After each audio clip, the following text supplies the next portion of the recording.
Martin Sorrell. I'm CEO of WPP, or try to be. I'm here with Gail at CES, talking with the ARF.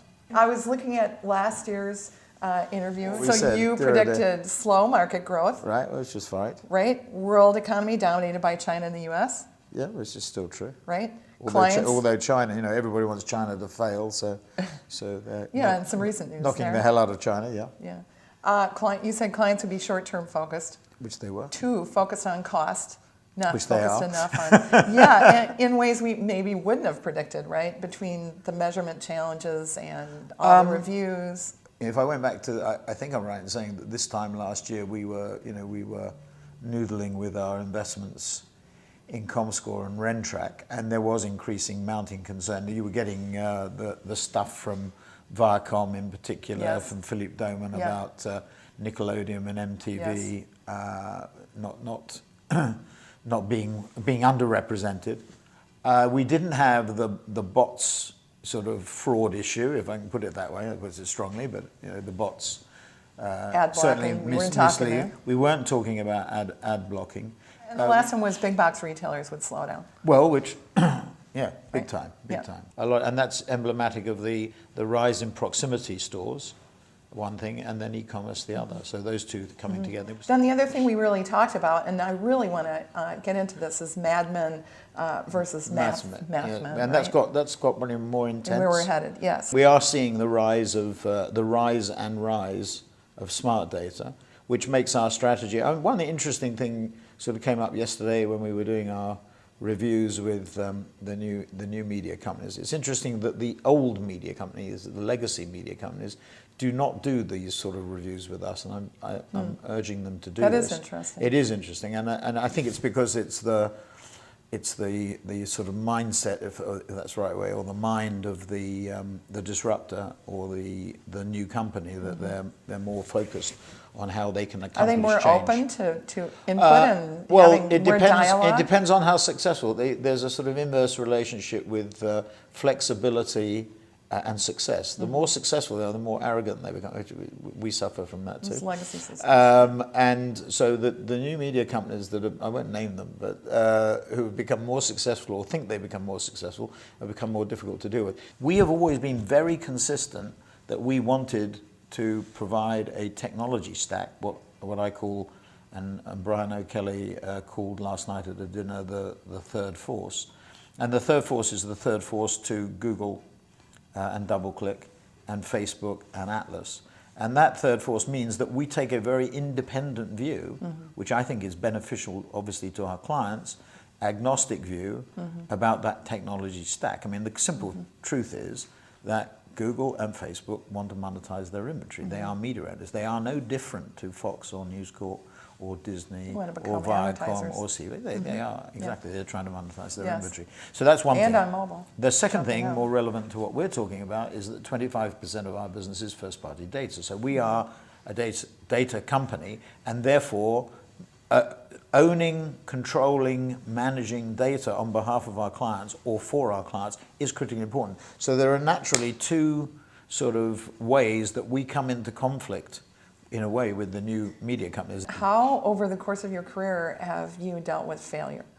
We fail every day. How did you deal with it? What's your philosophy about it? Well, you have to pick yourself up, dust yourself down, and start all over again. I mean, I guess the best of the answer to that. You can go back and analyze. Well, the biggest problem we've ever had is, you're continually analysing decisions or thinking, or what you didn't do or what you did do.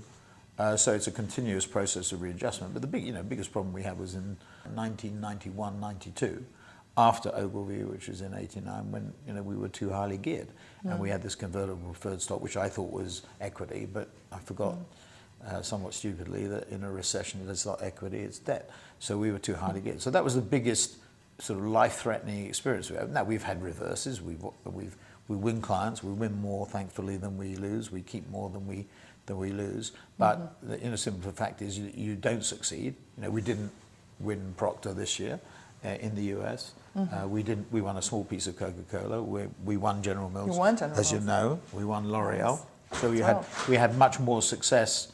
But having said that, there's always more to do. What do you see as your biggest success from 2015? Staying on track, I think. I mean, the biggest problem is that when you get all these things that happen, I mean, 2015 was an exhausting year for our people because you take these media reviews. Some of them we were the incumbent, not all, but some of them. So you have to make the You have to drop everything. We kept, and in fact increased our Unilever business, but we kept on track. So we have to run the trains on Unilever, for example, and do pitches. You're going to keep the ones you have. They were actually effectively a pricing review at the time, not a full pitch. At the same time. So I think it's very interesting. You chatted about it yesterday in predictions around Insights 2020 that you've come out and it's been published and said that Hillary's going to win. Yes, I think. And so say more about that. And also your stand for women. I think it's been a little bit misinterpreted in some of the press, but I know that you're because the word aggressive. I know that you're making. Strides within your organization. Yeah, we haven't done enough. I said that with Will Obey. I mean, we haven't got. She asked me about diversity, and not just asked me just about women. Now, if you take women, they're more than half of our. They're better at doing a lot of the stuff that we do than men. Why? Well, because I think they organise themselves much better because they have much more responsibilities than men. Usually, and therefore they have to organise themselves. There's pressure on them to organise, the family part of their life as well as the business life, and therefore they waste less time. I think emotionally, I think they're better at dealing with clients actually. Why I think Hillary will win, just linking it back to this, which I think is important, is I think people underestimate the power in the voting booth of the first female president. Interesting.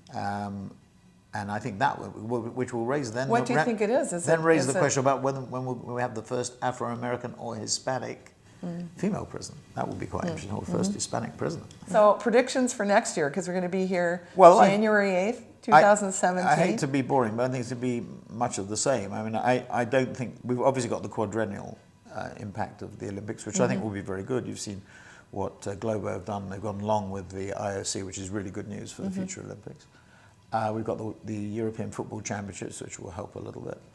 And last but not least, and we've got the FIFA problems to sort out. FIFA. But UEFA will, that championship will be good. And then we've got the presidential elections themselves, which sort of tightens up the markets. But 16, I think, will be quite an important year in the context that either thinking or doing. So you may see some big shifts. So, Sir Martin, thank you very so much. much. Hope to really see you next year. I'm counting on it. Very good. Thank you. Thanks.